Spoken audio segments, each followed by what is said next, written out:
welcome to the American Sports Connection. I am your host, the one and only Joey Railroads. I'm here with my buddy Rygal. How's it going, dude? It's going good, man. What's going on? Just trying to stay warm, dude. It's friggin' brutal. Yeah, it's been kind of cold. Yeah. We got the snow coming our way tomorrow. Yeah, the snow that came through last night was like ice by this morning. It was nothing. I mean, yeah, we're getting more tomorrow morning. Lovely. Tomorrow I'm supposed to actually go into Union, New Jersey for WrestlePro. My girl got me and her tickets as a surprise. Are you excited? Yeah. I mean, I always like going to live events, so it'll be cool to go to another venue to go see them. Leo Rush is going to be there. Matt Stryker, who I'm not too thrilled with, but... And a bunch of the guys that are WrestlePro, like born and bred, so I look forward to that. Yeah, that sounds like a lot of fun. Yeah, it'll be fun. I haven't been to a show since the last year was with Sue Neal, so it'll be good. Yeah, that sounds like fun. All right, well, let's get it going. What did you think of Raw this week? Again, nothing really stands out as, like, because I'm thinking back on it now, and there's nothing, like, I can say, like, wow, that really, was great. So, normal Raw. There was a couple things I liked. The Strowman-Sami Zayn match was good, and I thought it accomplished what it needed to for both guys. Absolutely agree. And Strowman impressed me where he worked like a good 10 minutes and like sprinted like down the rampway and clotheslined Sami Zayn. He's definitely got, some pretty good cardio for a guy his size. So. Oh, yeah.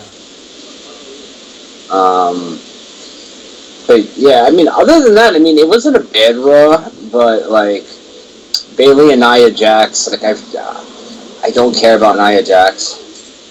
The Big Cass segment, that's stupid. Yep. Dude, Jinder Mahal, you just reminded me, he is, like, jacked up. Yeah, he's jacked as shit now. He really is. I mean, I don't know if he's, like, juicing or he just got, back into the gym faithfully or not, but goddamn.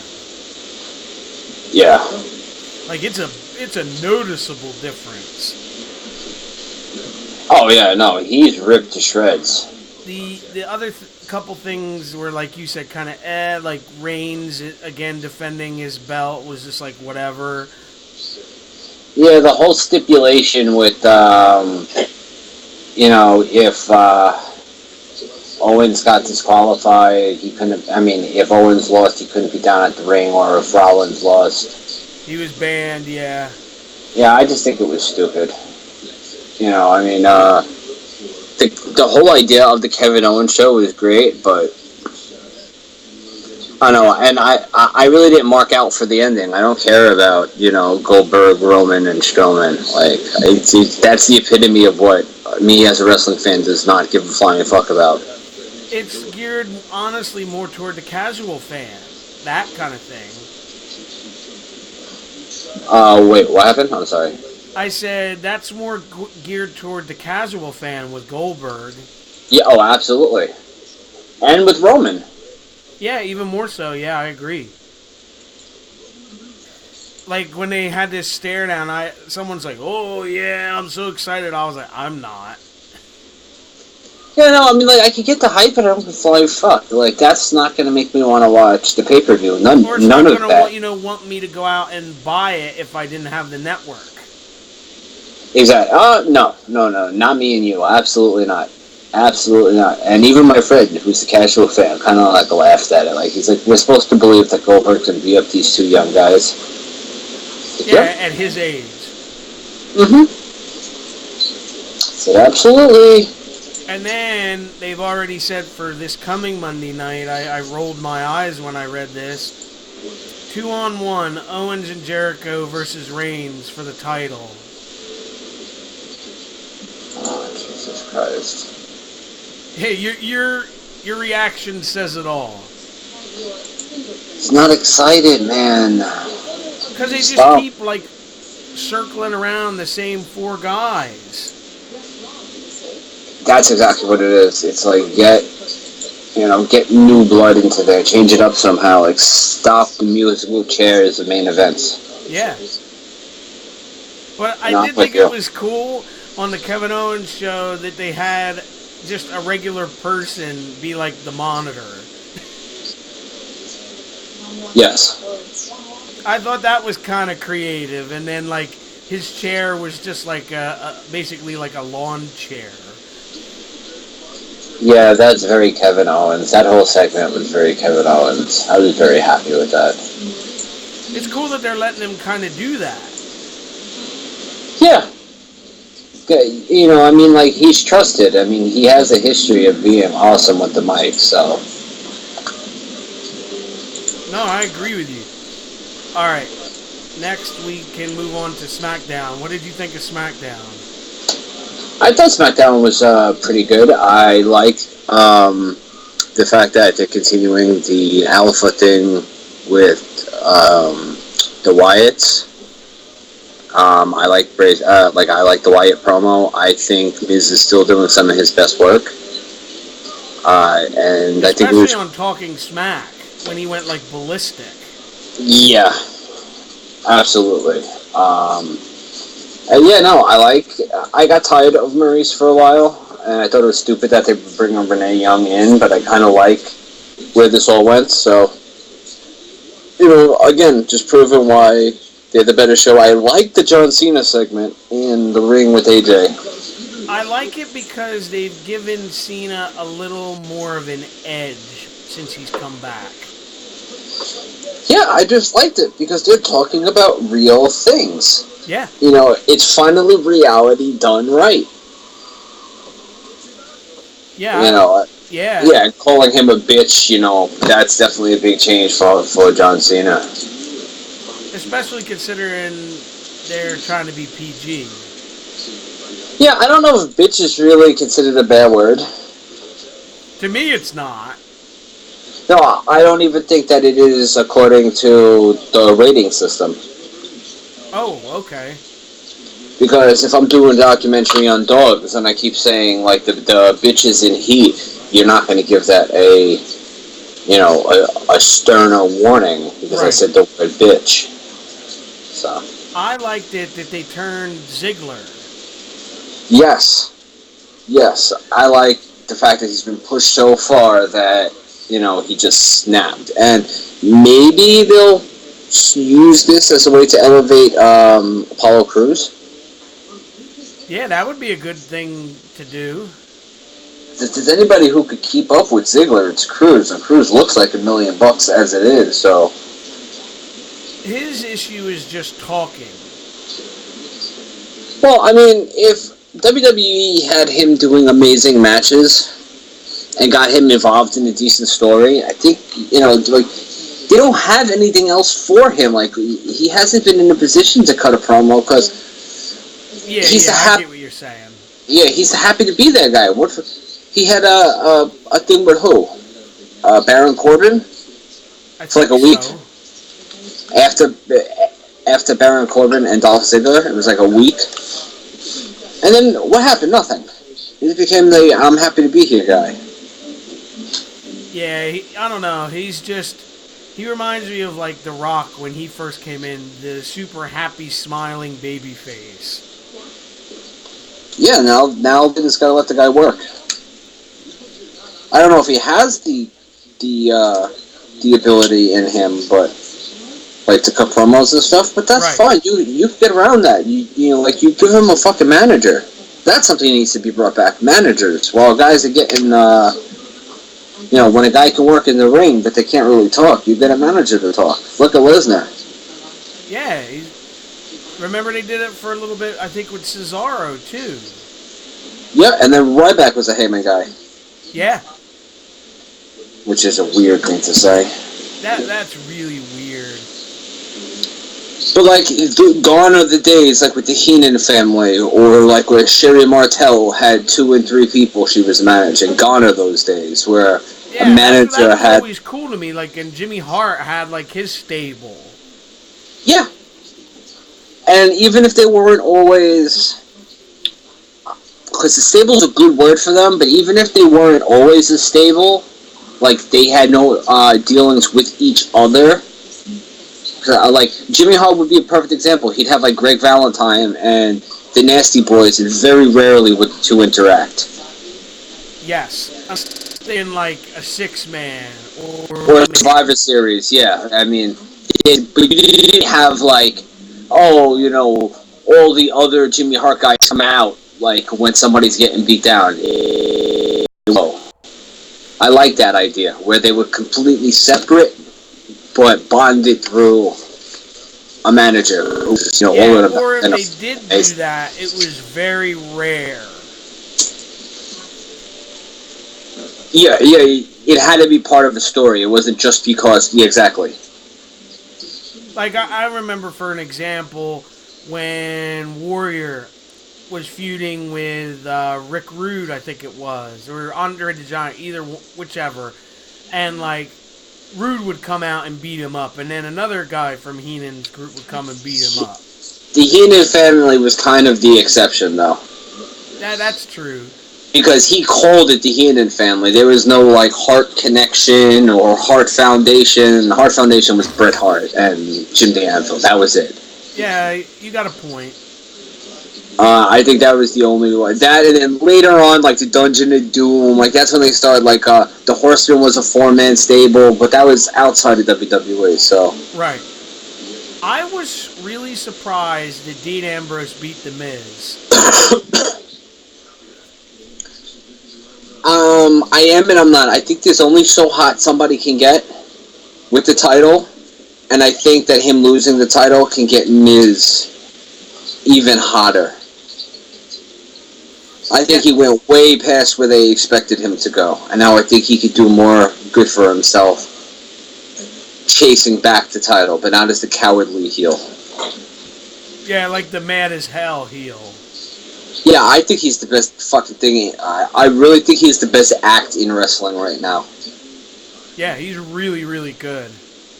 Like, all around, I really think he's the best all around. He could talk fantastic to the point where you want to hear what he says. People retweet it. Here, listen to what this guy said in wrestling. And he can work. I mean, I don't care what anybody said. He main evented WrestleMania with John Cena. And he beat him. Yep. And I've said this before, Miz is turning a very capable hand, where if you put him in with the right person, he can have matches. Yeah, and I think he's slowly getting to the point where he's the guy who can have a great match with just about anybody, regardless if the other person's capable or not. He still finds a way. Right. I think he's getting to that stratosphere. Which says a lot, how far he's come, right in front of our eyes. It's crazy when you think about it. Yeah, it's say what you want about him, but he's done it right in front of everybody. Now, if Ava Marie makes it in the Hall of Fame, it's going to be the same way. It's going to be the same thing. Yeah. She failed, and then she's just going to click. I firmly believe that. You just reminded me of something before we go on to 205 Live. The rumor is Rick Rude is finally going to be inducted into the Hall of Fame this year. That would be great. Long overdue. Absolutely. I am a huge Rick Rude mark. Huge. That was right from my childhood. He feuded with all the people I loved back then. He had the tights with people's faces on it. Like it was always disrespectful. Or when he was going for the titles, he had the title airbrush on. I thought that was so cool. Like he had new clothes. He made WCW back in the early '90s interesting with the Dangerous Alliance. I didn't know WCW as much back then. I just remember I watched a lot of the stuff on the network. And he had, great feuds with Sting, and, it's a shame he hurt his back, and then that was it for him. Yeah. I mean, he's the first guy ever to be on Nitro and Raw on the same night. Yeah, that was something. All he did was shave. Yeah, that was funny. Oh, how different what the hell did he say? Oh, what a difference a day makes. Yeah. All right, now 205 Live. What did you think of 205 Live? I really didn't watch all of it. There was just so much wrestling on this week that I didn't I know, get it's like overload. Yeah, and because if 205 Live came on Monday night, I would have watched that live. But just the way that the chips fell this week, I watched Wrestle Kingdom twice. Wrestle Kingdom 11 twice. So, I didn't really have time. What I did see, it's cool to Jimmy's back. He just looks so old. He really does. He looks like he aged so much. Want to see where they go with this Neville thing. He had a phenomenal match, pardon the pun, with TJ Perkins. Yeah, no, they're both fantastic workers. I think they need to get rid of the storylines as much. Like things it's so fucking overdone here. Guys turning on this guy, and this guy's a heel, and like that was my friend. We were all friends before. No one turn on you. I gotta tell you, I love that Neville is bringing back the old school Barry Windham superplex as a finisher. Yeah, a little bit less pop. Like, you're a bad guy. You don't want a pop move. Like the Red Arrow. Well, I mean, the Red Arrow is beautiful, but you don't want a pop move. No. You want a driver. I think it's really cool because you haven't seen anyone use the superplex as a finisher since Barry Windham. Yeah. So I kind of marked out over that. I actually somehow must have skipped over the Jack Gallagher segment.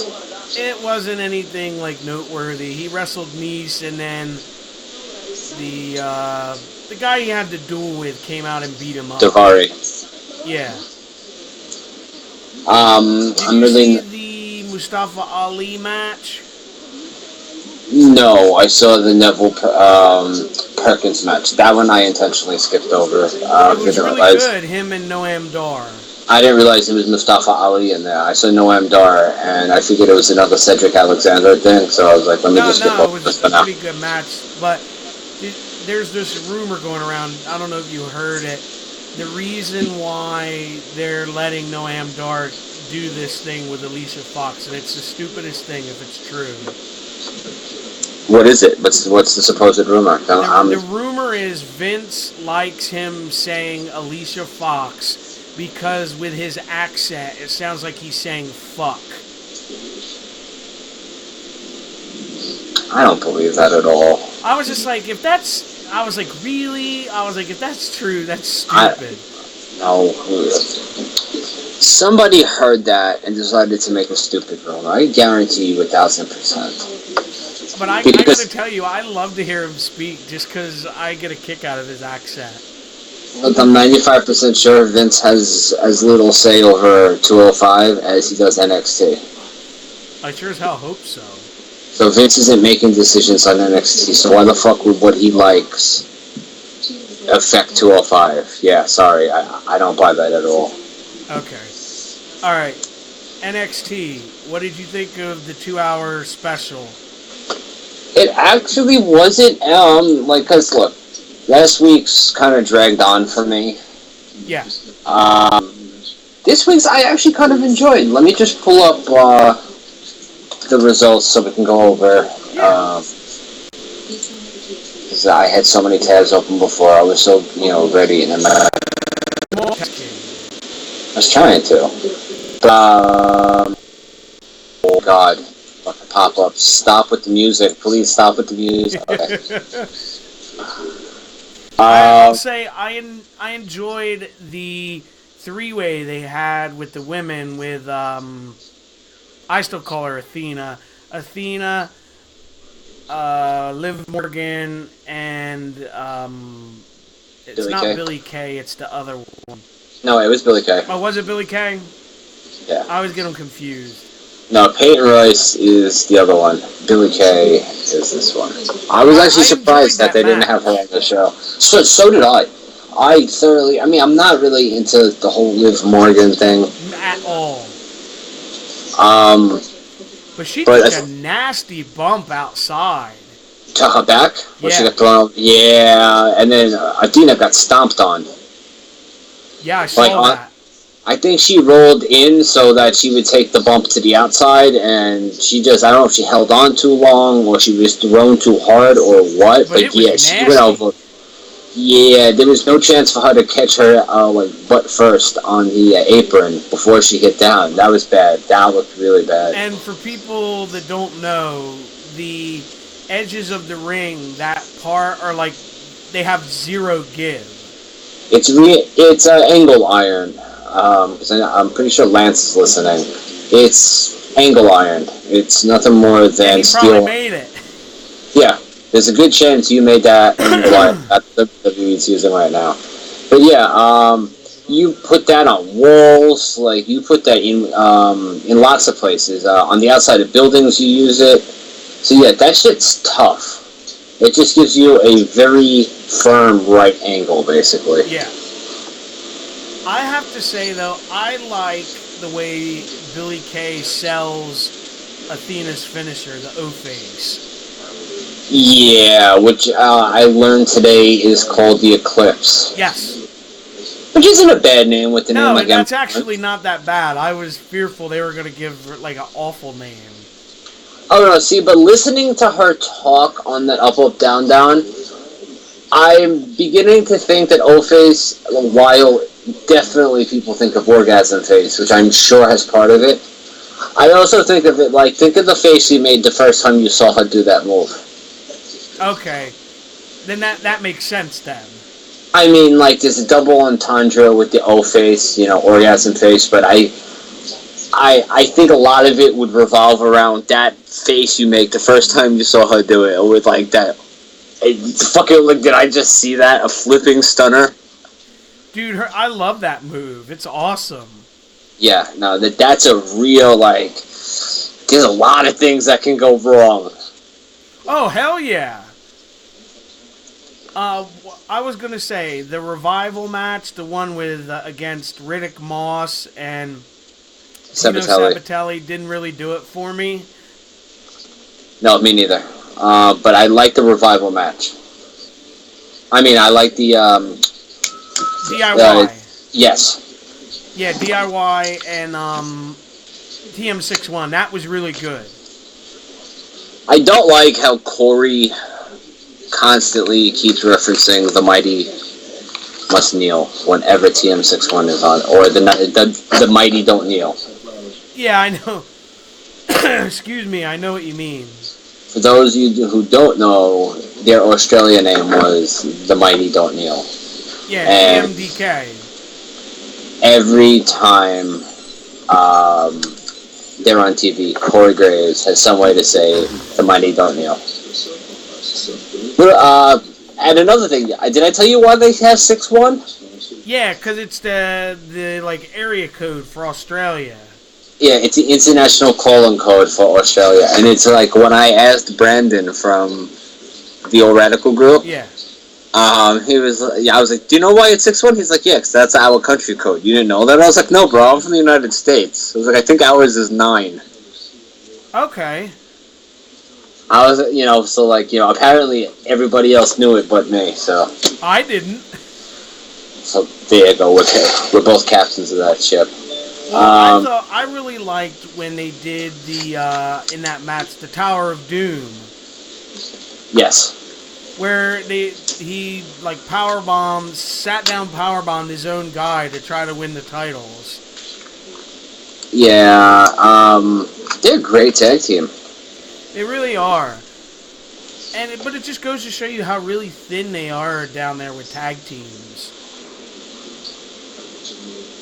Yeah, because they have to keep throwing them together. Because you had like Buddy Murphy and Ty Dillinger, which Of course, I was looking at it because Ty Dillinger is just, over as fuck. And Buddy Murphy, as much of a heel as he's been, I think people forget that he's been wrestling as a heel. He's in his hometown. He's going to get a baby face. They did it, yeah. Yeah. I'm starting to get behind Elias Sampson, where I like that he does the awful singing to get everybody, like, fired up. I don't like that gimmick at all. I don't. That's one of the few in NXT that just hasn't grown on me. Him and Rude is just a weird combination. Yeah, I don't know what they're gonna do with Rude, especially in light of last night's revelation. Yeah. I'll let you. Yeah. Let people know. If anyone's listening to this and they don't want to know what's going to happen in NXT in the next, 3-4 weeks? Yeah, I don't know, because that was a live event. That wasn't like... Oh, was it a live event? I thought it was a taping. That's what I thought originally, and then I saw that it said at a live event. So there's conflicting reports on if it happened, it's been officially announced by the WWE. So it's not a spoiler. I mean, it is, but it's not. It is, but it isn't, yeah. Because they haven't taped anything yet. There's no intentional taping as far as I know, because it was at a live event. And, well... Lance said he thought that Bobby Roode would just go right to the main roster.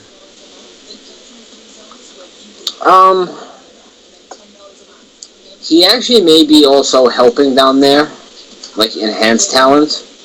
So this may be he may be getting paid decent money to not have to travel, and that may be more appealing to him. Yeah, that's very possible. Because the only people who went right to the main roster were AJ and the club, and one of the club had already been there. And Machine Guns Wrestling. Yeah. But for those that don't know, what me and Ragal were talking about is Chris Hero came back last night in NXT, known as is it Cassius Ohno? Is how you say it? Cassius. Okay. So I think when I looked at him, I think he was wearing something to make him look thinner. Yeah, because actually a friend of mine and I were talking about this morning, ironically enough, and I didn't realize how fat Chris Hero has gotten. Mm-hmm. Have you, what's the most recent you've seen him wrestle? Within the last month. Okay, because I saw him versus Kimberly, who just got signed. That's another thing we could talk about. Yeah, he's really heavy. Yeah, man. I kind of sat because me and my friend kind of had, I don't say an argument, but we had a stern talking this morning, and I was like, fuck. I thought he put on a little bit of weight. That dude's fat now. I read that he's got some type of genetic condition that's why he's put the weight on. I wonder if they're gonna let him wrestle in a fucking brief, or if they're gonna have him cover up. That's what I'm wondering. If they're gonna make him wear a singlet. Yeah. Or just some kind of clothes. I saw him, the photos of him at NXT, and I'm like...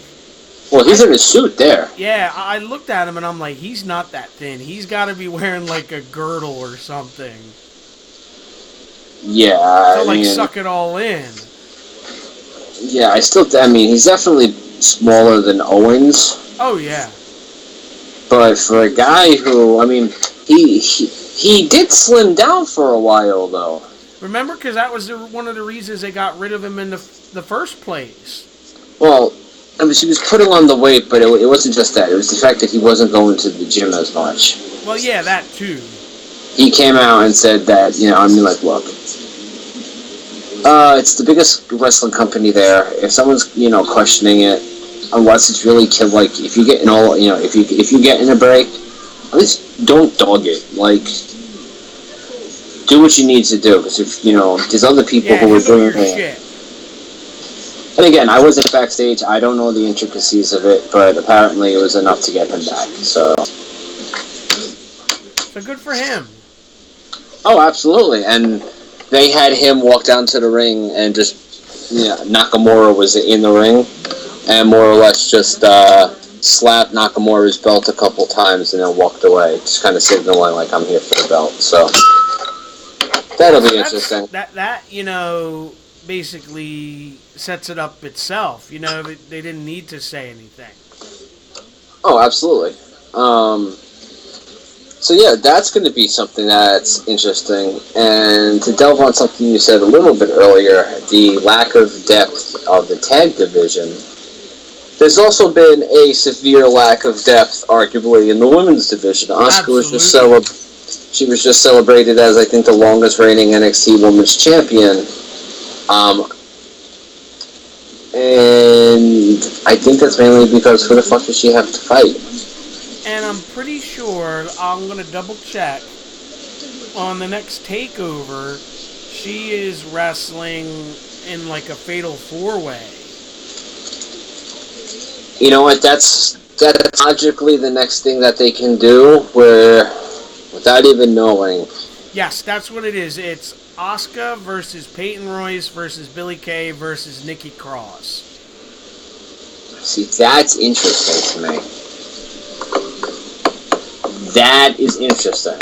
That's the first... because I'm a big fan of Nikki Cross. Well, I don't know her work outside of WWE, and truthfully, I really haven't liked a lot of her sanity stuff. I think it's too over the top. I was just getting ready to say that. She's been too over the top. I think there's being a character, and I think that there's being a cartoon, and I think that she's kind of crossed that line a couple times, where it's like, yeah, you're a cartoon character. Like, this... Like, I'm not buying into this. NXT's like the adult product. Right. Like, we don't believe you're really going in there beating up guys. Like, come on, out this. So, that really interests me, because I've always said, well, how can they have it? She's going to have to lose it to two girls. Either that or Ember Moon later on, but... I figured what they would do is have Ember Moon beat her at, like, WrestleMania weekend. That's possible, unless they... I don't know, unless they try to go down the route with one of the women, like Billie Kay. She's a good hand in the ring. Yeah, I don't know how far they could go with that, but it's, like to bring up the point that I was going to. WWE has signed 4 new women. 3 of them are world-renowned, well-known wrestlers. Kimberly, Heidi Lovelace, and Lotta Love, who apparently had quite a career in Japan. She slimmed down. She was that fat burlesque chick that used to be in TNA. I believe, like Mike was saying to me earlier, that she hurt... who'd she hurt? Daphne. Yeah, I believe she's the one who hurt Daphne. And now she's slimmed down. She's lost, she probably lost 150, 200 pounds. Maybe not that much, because she's still, thick in the butt, but she looks completely different, and it looks like there's going to be an influx of women coming in. Yeah, I was just getting ready to say it's like a new wave is coming in. And they've had, Crazy Mary Dobson assigned. They haven't done up to this point with Nikki Cross. So there's a lot right on the horizon. Plus, you're getting Peyton Royce and Billie Kay to kind of come into their own. I don't ever see Liv Morgan being taken seriously. No. Here and there, she'll get wins and stuff like that. That Daria chick, if they do the right thing with her, they could maybe build her up to be a badass. Maybe the one to end up fighting Ronda Rousey. The Aaliyah chick is just awful. How is she on SmackDown? I know, I cringed when I saw it. Like, that match was bad. What I think is kind of cool is because I remember her almost getting cut on that on Breaking Ground. Yeah, I couldn't remember the name of it, but yes. Same thing with Tino Sabatelli. Yeah, I'm not really a big fan either. Well, let's get on to Wrestle Kingdom. Mike, how did you like Wrestle Kingdom? For somebody who's not traditionally a New Japan guy, how did you like Wrestle Kingdom? I loved it. It reminded me why I love wrestling. What about that, though? That it wasn't like a bunch of hokey, like, sports entertainment bullshit. It was just wrestling, you know what I mean? Yeah, no, I completely agree. When I sit there as a fan, and I sit there just enjoying it, not cringing, not, I've seen this before, just enjoying what's going on in the ring. Like the main event with Okada and the Cleaner, Kenny Omega, was one of the best matches I've seen in a while. Yes, absolutely. And I heard people, certain individuals bitching and moaning, oh, it was, overrated and all this stuff. And you don't know wrestling because they're like, oh, well, they were resting a lot. Well, that's what you do when you wrestle a 45 fucking minute match. Yeah. Yeah, I think it was 55. Oh, was it? With everything, yeah, I think. Because I don't care what anybody said, there's a huge adrenaline dump when you're coming down that fucking ramp. Oh, God, yeah. I mean, you get built up and stuff like that. I don't give a fuck how many times you've done it. You're headlining, because I didn't know this until I listened to the English version today. That's, like a cultural thing on that date to do Wrestle Kingdom. Oh, January 4th apparently is the Wrestle Kingdom day, because that's what they kept talking about. Like 25 years ago on this day, like when they were talking about Cody Rhodes, like that Dustin and Dusty were a tag team on that day 25 years ago at the first Wrestle Kingdom. Lance said there was no "this is boring" chants in their match. Not at all. I thought the table spot that Kenny Omega did was insane. Kenny Omega's a lunatic. Like where he got backdropped out there, that was a fucking far distance. Yeah. There were a couple bumps through that night that were really like, holy shit. What's his name? Trent Beretta took one where he completely missed. And then there was another one, I want to say maybe it was in the Kushida match, where Kushida missed completely. Yeah, you sent it to me. Where that nigga... No. Where Kushida missed the fucking, the catch. Oh, okay. And dude landed right on his back outside the ring. That was the, junior heavyweight match. Oh, yeah, that was nasty. Like, he caught just the side of Kushida's arm. Yeah, the one where he did the senton outside off the top rope. Yeah.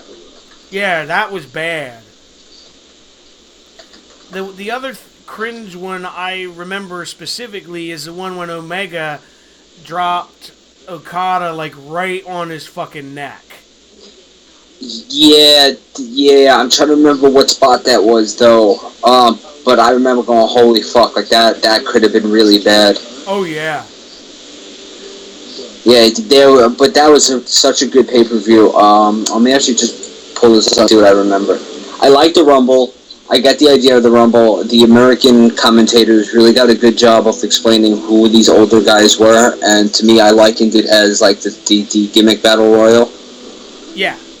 That we had at WrestleMania 25. So, okay, and they said, this is where the fun is. This is the pre-show. Like the seriousness starts in half an hour, which is I thought it was cool, though, to see Michael Elgin win. Absolutely. Big Mike. He's getting one of those, like, white American, not white American, but American followings in Japan, meaning, like, being an American who's getting a huge following in Japan. Yeah. Giant Bernard, Tensai was one of them. The guy you brought up before, who said that he looked fantastic. Scott Norton was huge in Japan. He was at NWO Japan. Yeah, he looked he looked a little older in the face, but his body looked fucking amazing. Fucking cheeseburger. Cheeseburger, getting over. Ring of Honor took one of their, like, he started by setting up rings, bro, and now he's wrestling for the pre-show match for Wrestle Kingdom. 2 years in a row. Yeah, and Billy Gunn was in the Rumble. Billy Gunn and Yoshitatsu are the Bullet Club Hunters. Yeah. So that was pretty cool. I didn't really get the whole thing between Tiger Mask W and Tiger the Dark. Yeah, Tiger the Dark. Because that's usually like Black Tiger, or there is historically a rival to Tiger Mask in Lucha Libre. Yes. And it's usually, I think it's Black Tiger or it's something Black Tiger. It may actually be Tiger Black or Black Tiger, some shit like that. I didn't understand it. I said it was weird until I read like the whole backstory. Oh, absolutely. Like, you have to read that. I don't know why I just said absolutely, because I don't know what the backstory is. I just know it's a cartoon. Yeah. The IWGP Junior Tag Team belt, which was the Young Bucks and Roppongi Vice, was fantastic. Yeah, and I liked at the end where they healed it up, the Young Bucks, where like they went past the American announced team, and they're like, fuck it, we still got this many belts. Yeah, they came out with, I think, because they have the PWG, the Ring of Honor, and they had New Japan, and then they had their own Super Kick belts. So they came out with 8 belts between the two of them. Yeah. Yeah, they were like, fuck it, we still have 6 belts. So yeah, I mean that was a good match. I like Rocky Romero. Yeah, I remember him when he was much younger, when TNA would do the World Cup. Yes. He was usually representing either Mexico or Japan, because he was wrestling out of Mexico or Japan. I forget what he was wrestling for, but yeah, he's really matured. Actually, I think he became one of the few, it's either his 5th, 6th, 7th, or 8th reign as tag team title holder, and it's a big deal. Like, he just beat some record. Yes. So, I enjoyed the gauntlet match they had, the 6-man. Yes, with Ricochet, Fit Finlay's son, and Kojima. And then Will Ospreay was in there at one point. Yep, the team from Chaos. Yeah. It amazes me, though, when I watch Ricochet, how, like, talented he really is. Almost like gravity forgot him. Yeah, it really does. Like, when he does, like, a suicide dive, it's like it's effortless to him. Yeah. Yeah, it's really incredible how some people, they can just release like that, and it looks like they're falling. I don't know if you've ever tried doing a swanton bomb, but I fall like a ton of bricks. I don't fall the way a wrestler falls. Gravity does not like me that way. No, I mean, I took martial arts. I know the right way to fall. I fall straight down. Guys fall gracefully, can jump off the top rope and roll off the top rope. And if I tried that, I'd fucking die. Yeah. So yeah, he's amazing. But I thought this was cool because they had like the cool entrances. I think it was the Bullet Club where they had like the 3 or 4 Japanese women come out with them. That's Tokyo Pimp. Hell yeah. Yeah, that dude's hilarious. And I don't remember. I don't know if you remember. Do you remember when? Oh, what the hell is his name? Do you remember Adam Page from Ring of Honor? Yes. That's who that white guy in Bullet Club was. Hangman Page. That's Adam Page. And then it was Bad Luck Fale. That was the third guy, the big New Zealander. But the white guy was the whipping boy of, what the fuck is his name? The guy who broke his neck in Ring of Honor. BJ Whitmer. Yeah. They had the whole little thing. But yeah, I mean, it's amazing what, for those of you who did see it, that's Sonata who won the title, the guy with the mohawk. That was the blonde-haired Japanese guy that was the X Division champion in TNA that they had in the super, like, basically the Rocky Maivia colors. Oh god, it was terrible. And they had no idea what to do with him. And another example I told Mike before is Okada. Okada was originally Samoa Joe's lackey that would wear the mask like Kato from the Green Hornet. Yeah. That is a deal, and that's their fucking champion right now. That just main evented Wrestle Kingdom. I remember because he got angry with TNA because they told him he needed a gimmick. And he's like, well, I don't know what you're talking about because in Japan we just go out and we fight. Yeah, and then he ended up getting the Rainmaker gimmick when he came back. But, yes. Bro, here's another thing. Rainmaker has made it into the new Tekken. Dude, that's awesome. They have a deal with New Japan. There's going to be Bullet Club gear in there, but the Fighter King, the one that was the I don't know if you're familiar with Tekken, but King was the guy with the tiger mask. Yes. He now wears the Rainmaker jacket, and he does the Rainmaker clothesline and other of Okada's moves. What's crazy, dude, is, for those that don't know this, I don't know if you know this, I might have said it earlier, he's only 29. Yeah. He's so young. He's a big guy for a Japanese guy. You look at him and you don't see a Japanese wrestler. That's the thing. You're right. He doesn't have a Japanese build. He has an American build. He's longer. 6'3". Yeah, he's 6'3". He's longer. He's built differently. Yeah, you're completely right. Japanese guys, when they bulk up, they look like strongmen, kind of like junior strongmen because they're smaller. But yeah, kind of like the name's escaping me, but I know what you mean. Where they don't look like that. They're more like short and stocky. Yeah, he has one of those lean American figures that just looks good. You look at a guy like Nakamura. Nakamura doesn't look Japanese. No.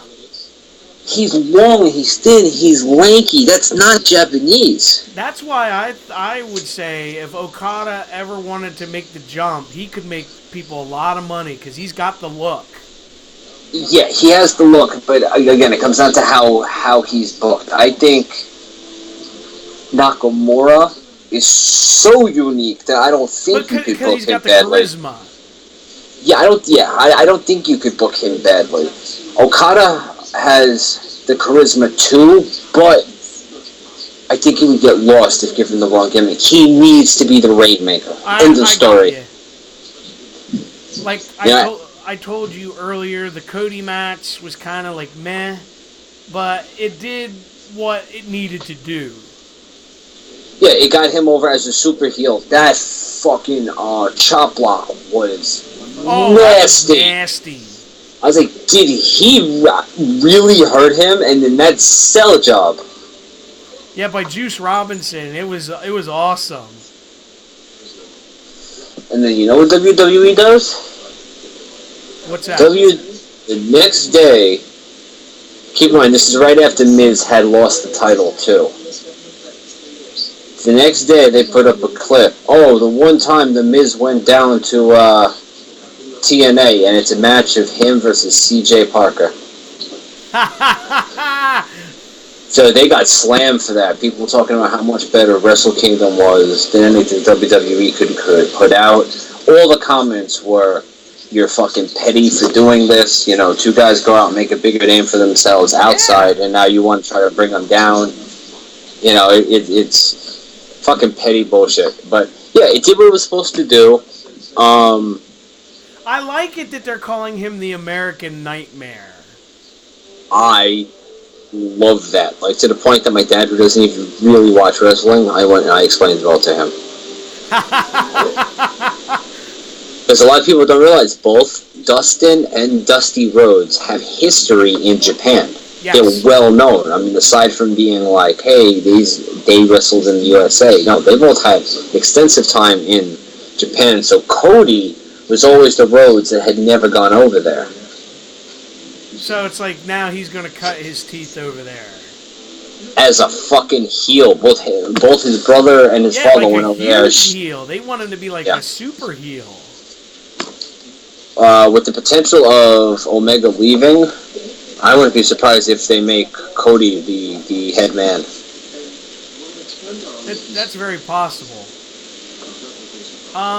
what were your thoughts on the Ring of Honor World Title match?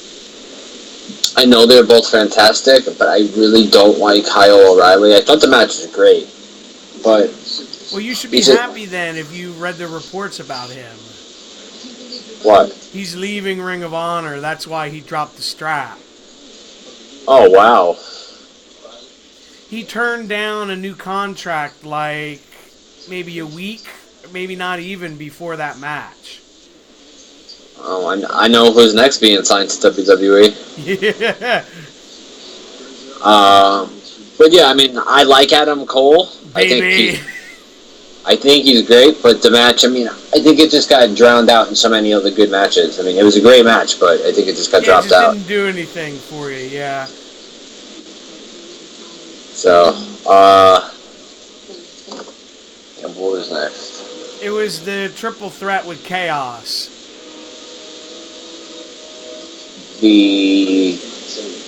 Okay, because here, originally it wasn't meant to be a triple threat. It was supposed to be... No, it wasn't. It was, Chaos was the one that stuck their nose in to become the third team. It was originally supposed to just be Guerrillas of Destiny and GBH. Okay. Who I really enjoy the Guerrillas of Destiny. They are just badass dudes. Yeah, I really like Tama Tonga. I'm not as familiar with Tonga Lao. Well, did you see his brother is over there training now? Yeah, and I'm pretty sure they're all somehow related to Roman Reigns. Yeah, Tama Tonga's younger brother, who is actually much taller and bigger than him, is over there training. Yeah, they're all them fucking Samoans. Oh, they're like tanks. Yeah, and they're successful at wrestling because they all come from the same family and they're good. I was going to say they're either in football or wrestling. Or rugby. That too, yeah. Yeah. But I enjoyed this match. I don't know how you felt about it. No, absolutely.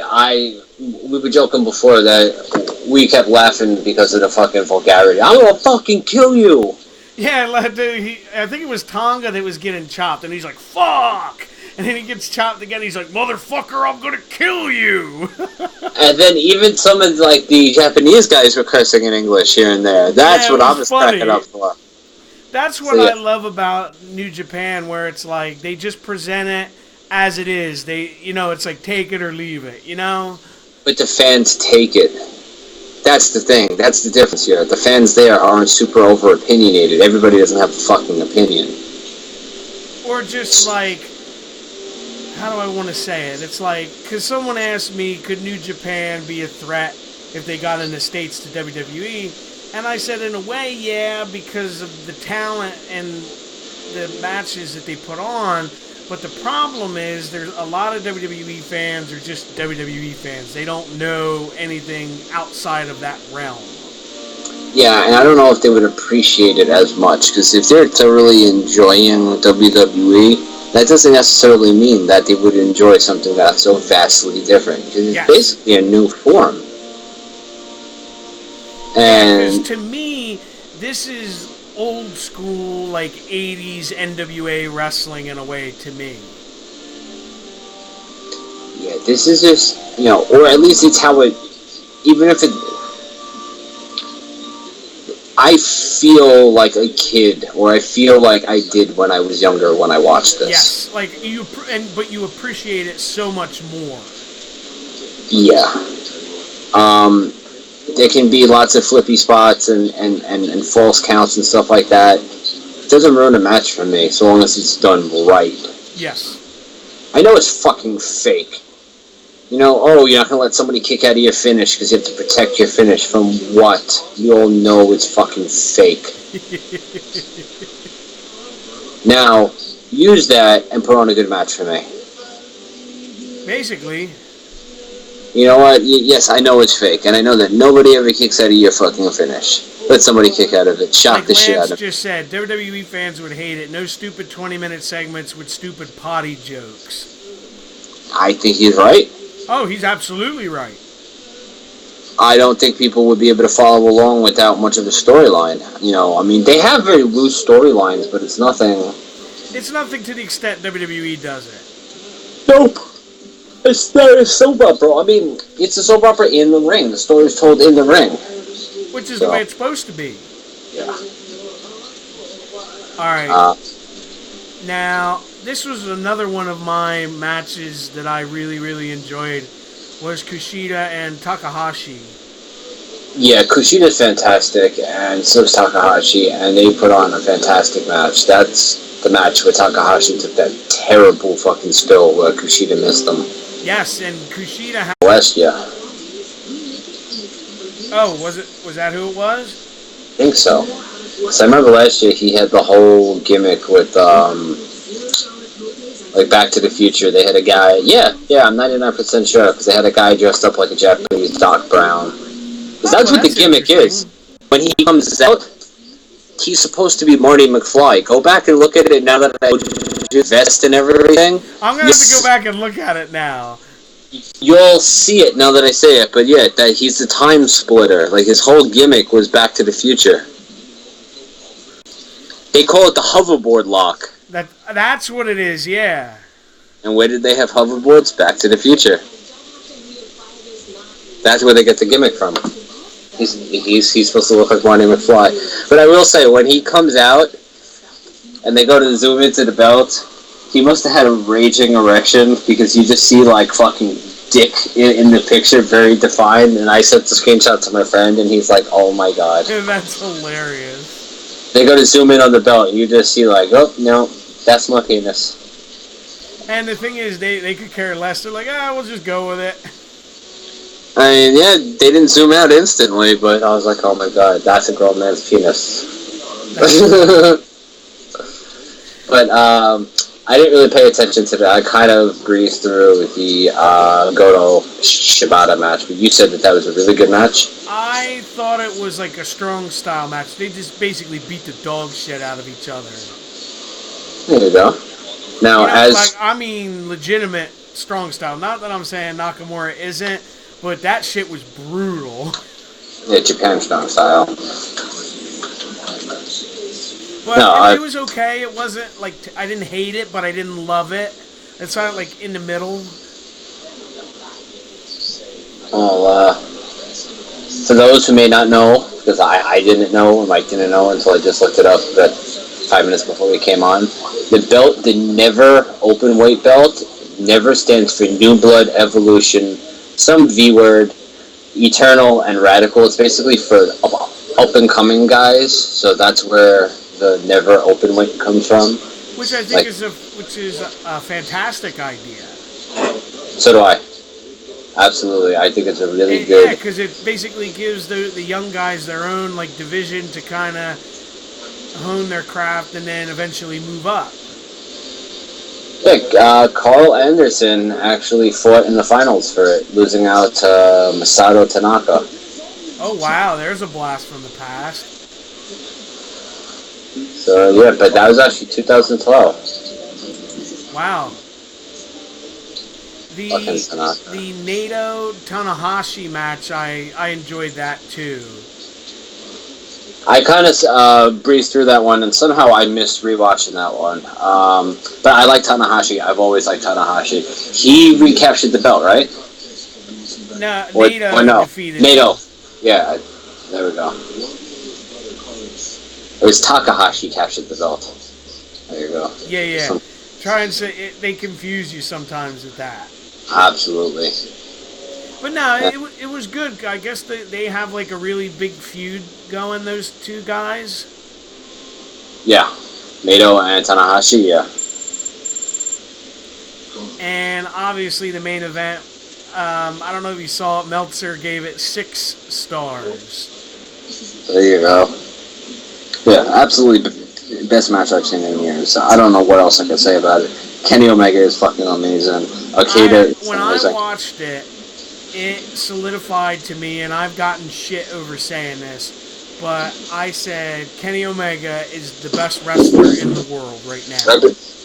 I've been saying that since Kevin Matthews put me onto him 6 or 7 years ago, and Kevin's been saying it for 8 or 9 since they were both in developmental together. But for those that don't know this, Kenny Omega now tweeted out today that he's finished in Japan and that he is, quote, weighing all options. Whatever that means. You know, I looked at it like this. If Kenny Omega won, I saw that as definitively that he had re-signed and that they were gonna go forward with him because of how they were building this is a new era and all this other stuff. So, okay, well, if they put the title on him, then he definitely re-signed, and this is going to be New Japan saying thank you. I did not equate to him losing, meaning that he was going to leave or anything. But I saw it that if he won, he had definitely re-signed going forward, and he was going to be there long term.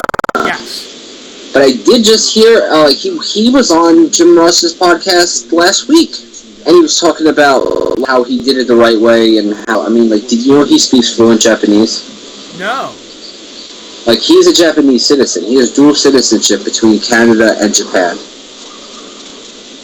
That's he's very not interesting. Yeah, he's not a guy who just goes there just to work. He lives there. He lives in Japan. So, if he comes back to if he comes here, first of all, he has to get a visa to come to the United States. He's not a citizen. No, because he's from Canada. Yep. Which means he has to deal with work visas and stuff like that. He doesn't just get to come here and work. I'm intrigued to see what's going to happen. And I've had people say, oh my God, I hope he comes to WWE. And I've said this today to numerous people. I said, I hope he doesn't come. And they're like, well, why would you say that? And I was like, because I feel, and maybe it's just me, but I feel like they wouldn't use him properly. Oh, I don't think so. I don't know. Something big has to be happening for him to walk away from that. And this had to be sudden, too. Yeah. So, well, I read, and you can take it for what it's worth, that a lot of the backstage people in WWE watched Wrestle Kingdom's main event and are now, I guess, determined to make Mania even better this year. Yeah, that's not going to happen. That's what I said. Yeah, there's no way that's happening. Especially considering there's only 3 matches that are confirmed for WrestleMania right now. And one of them is a joke. What matches are confirmed? It's Goldberg, Lesnar. Okay. It was, I think, Seth Rollins and Triple H. And then the third one was Shaq and Big Show. Oh, okay. Because Big Show keeps talking about that, really freely. Yeah, they're going to do it. It's just surprising that he's talking about it so freely without WWE doing any, promotional for it. Hey, knock it off, don't do that. Or even without them even announcing it or doing anything to build towards it. Yeah. So, but yeah, for all those out there that was thinking Goldberg is going to win the Rumble, it's not happening. No, he's not going to win the Rumble. I have no idea who it is, but I guarantee it's not Goldberg, it's not Lesnar. I will say this, and I talked with this to a couple other people. Bray Wyatt. Yeah, this year is the most wide open Rumble I can remember in recent years. Huh. Yeah. You could name 10 guys that could potentially win it. That's what they gotta do. They gotta start changing it up. I completely agree with you. I kind of hate the fact that the winner goes to the Rumble every year. like Lance just said, he wouldn't doubt that WWE told Big Show, if you want a match with him, you go hype it up. Well, he already says that they're doing it. Yeah. And I don't think WWE would do that. WWE would get behind that in a heartbeat. Yeah, if they All the do, publicity that would get them on fucking ESPN, like, this isn't some third-rate guy. This is Shaquille fucking O'Neal. Exactly. So, I mean, I'm just curious why he's talking about it now. I mean, even if it is confirmed in lockdown and stuff like that, why it's coming out so freely now. I know, and he looks in, like, fantastic shape. Bro, he looks fucking weird. Him in a fucking 400 singlet. pounds now. Right, I'd be surprised if he's 300. Jesus Christ, his head is like 150 pounds. And he's cut, like, he's in really good shape. Yeah, no, he really lost a lot of weight. He's looking the best he's looked in a long time. Just that you can't shrink your head. No, that's funny. The head and the beard do it. He's going to be a member of the Wyatts with that beard. Oh, please. But don't say things like that. You're going to breathe them into existence, and then they're going to happen. Yeah, like stick your fingers in your ears. La la la la la. Fucking Paul Wyatt. Oh God, wouldn't that be awful? But overall, what would you give Wrestle Kingdom as a grade? A B? A B as in beyond an A, yes. I give it like what? If that's not an A plus, like I don't know what is. Like I don't know what anything could ever be to top that. Now, correct me if I'm wrong. That's basically their WrestleMania. Yes. Okay. I just don't know in general how you put on an event with that many matches that is that well put together. Okay, the Cody Rhodes match wasn't fantastic. I mean, it wasn't a fantastic match. It was a great segment for what it was needed for. Yes. It basically did what it was supposed to do. Yeah, that's all that it had to do. So, I mean, there was nothing on that card where I would have done anything different. And I sat there from the first match, more or less match, well, what was that, 5.5 hours? Yeah.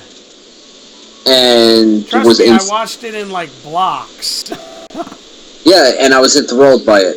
Absolutely fucking enthralled. I thought it was the greatest thing ever. So, A+. Now, are you familiar that New Japan actually has a show on in the States? Yes, and I can't remember, is it Access? Yes. Yeah. Well, they're actually showing... Yeah, my friend was saying the issues, because he watches it every week, he loves it. They don't really show anything new. I don't know what your friend's talking about, because they're up to date now. As of now. They're completely up to date. And the next... corrected. Yeah, the next 4 weeks, they're going to be showing Wrestle Kingdom 11, and that was one of the things that they were talking about. Jim Ross and Kenny Omega was how cool it is that they're up to date now, and that fans can follow just about in real time. It's, just a couple weeks after something happens. Well, that's fantastic. They have it aired. I mean, yeah, they had to catch up with, a lot of events over 52 weeks, or they had to catch up with 50 weeks worth of stuff, because they started at Wrestle Kingdom 10, I believe, when they went on air. Yes. So they run events constantly where they're only showing 1 hour or 2 hours. They're showing everything, it just takes a while to get up. Gotcha. So. Well, that's cool then that they're finally going to be caught up. Yeah, no, I mean, it's absolutely fantastic. I'm so happy. I just wish I got it. You could probably watch it online, can't you? I could probably find it somewhere. I haven't really thought to look. Yeah, because we only get it in HD. access, so I would probably have to watch it online. But I don't have HD. Oh, okay. But we're going to get out of here on that note for this evening. Don't forget to like, comment, subscribe, share, thumbs up, all that good shit. And we will see you back next week. Have a good night, everybody.